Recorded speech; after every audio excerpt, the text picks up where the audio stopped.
मेरा प्रणाम स्वीकार करें और मैं उन सबको भी प्रणाम करता हूं जिन्होंने इन पुरस्कारों में अपनी जगह बनाई और उनको भी जो न बना पाए हों लेकिन उनके कार्य किसी भी रूप में कहीं भी कम नहीं है। मेरा अपना मानना है कि ये मात्र उनके उत्साह और पहचान के अलावा जो सबसे महत्वपूर्ण है कि उन्होंने पुण्य भी अर्जित किया है और यह स्वीकारना पड़ेगा कि वनों के दान को, जल से जीवन को और प्राण से वायु, ये सब का रिश्ता है। इन पे काम करने वाले कहीं पुण्य भी अर्जित करते हैं। ये एक बहुत बेहतर पहल है जहां सरकार और समाज की भागीदारी एक साथ कहीं दिखाई देती है। मैं एक बात बड़ा उपयुक्त कहना चाहता हूं यहां पर कि जब शक्ति मंत्रालय का गठन हुआ और उनमें शेखावत जी को मंत्री का भार मिला तो मुझे लगता था कि वे इसके सबसे बड़े अधिकारी इसलिए हैं क्योंकि ये तो स्वीकारना पड़ेगा और ये प्रकृति और प्रवृत्ति की शिक्षा भी है कि जो पानी को बेहतर समझते हों, राजस्थान जिन्होंने पानी की पीड़ा समझी है, जिन्होंने ये जाना है कि पानी के क्या मूल्य हैं, अगर वे पानी का नेतृत्व करते हों तो तय है कि पानी से संदर्भित काम एक बेहतर दर्जे के होंगे क्योंकि पानी की समझ आज सबसे बड़ी आवश्यकता है। अगर हमारे बीच में है तो शायद हम इससे जुड़े तमाम कार्यों को एक बेहतर दिशा दे पाएंगे। तो मैं उनको प्रणाम करता हूं और यह भी तय है आने वाले समय के लिए कि देखिए पानी को अकेले नहीं देखना चाहिए क्योंकि पानी आपका प्रयास है, पानी आपकी प्रवृत्ति है, पारस्परिकता है, इसमें पारिस्थितिकी जुड़ी है, शहर जुड़े हैं, गांव जुड़े हैं।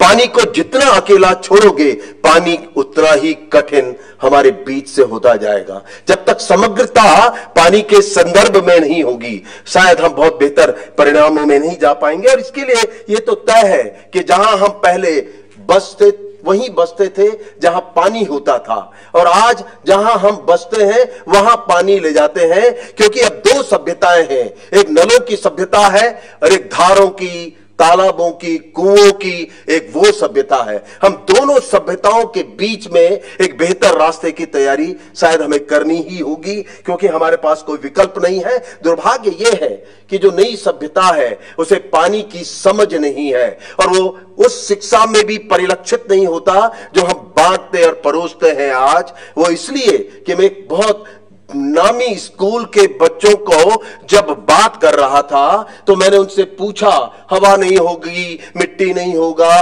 पानी नहीं होगा तो क्या पियोगे? एक बच्चे ने हाथ खड़ा कर दिया।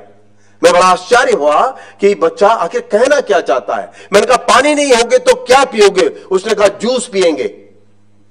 कितनी अजीब सी बात थी कि हमारी शिक्षा में पानी, हवा, मिट्टी उसका कोई संदर्भ इस रूप में नहीं है। और ये कारण है कि आज हम एक ऐसी सभ्यता जो अपनी परंपराओं से अलग थलग सोचती है क्योंकि बात तय है, संस्कृति संरक्षण सिखाती है और नई सभ्यता भोगवाद को जन्म देती है। तो इसलिए शायद दोनों को जोड़कर समझने की आज सबसे बड़ी चुनौती हमारे बीच में है क्योंकि मेरा मानना अभी भी है कि ये सब कुछ होने के पीछे एक बहुत बड़ा कारण यह भी है कि हमने पिछले 50 सालों में अपने चरित्र को खोया है, हमने अपने संस्कारों को खोया है जो हमें कहीं दिखाई नहीं देते और सब तेजी से अगर कुछ हमारे बीच में घट रहा है वो आपस में भागीदारी, आपस की सोच समझ, ये हमने अगर खोई है तो ये बात तो तय है जब आपस की खोदी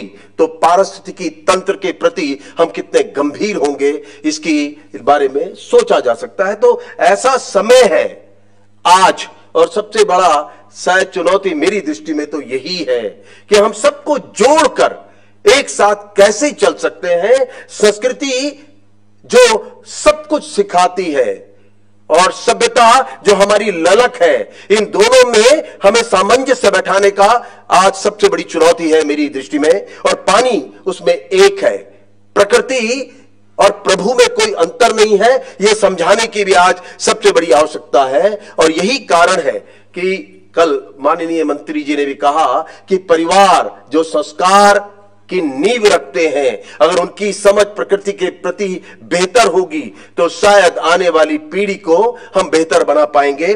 मैं माननीय मंत्री जी से और सभी लोगों से एक और अनुरोध करना चाहता हूं।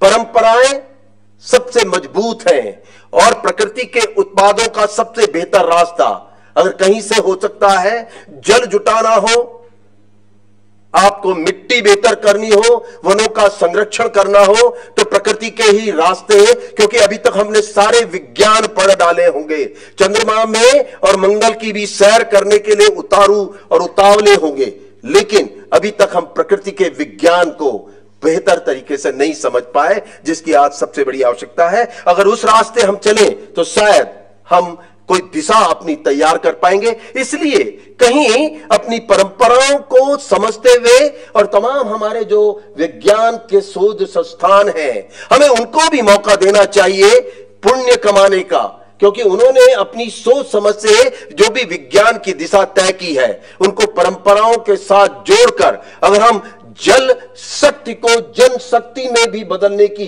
कोशिश करें, और जल शक्ति और जनशक्ति दोनों जुड़ने चाहिए, क्योंकि हर व्यक्ति को पानी अगर चाहिए तो हर व्यक्ति का दायित्व भी पानी होना चाहिए।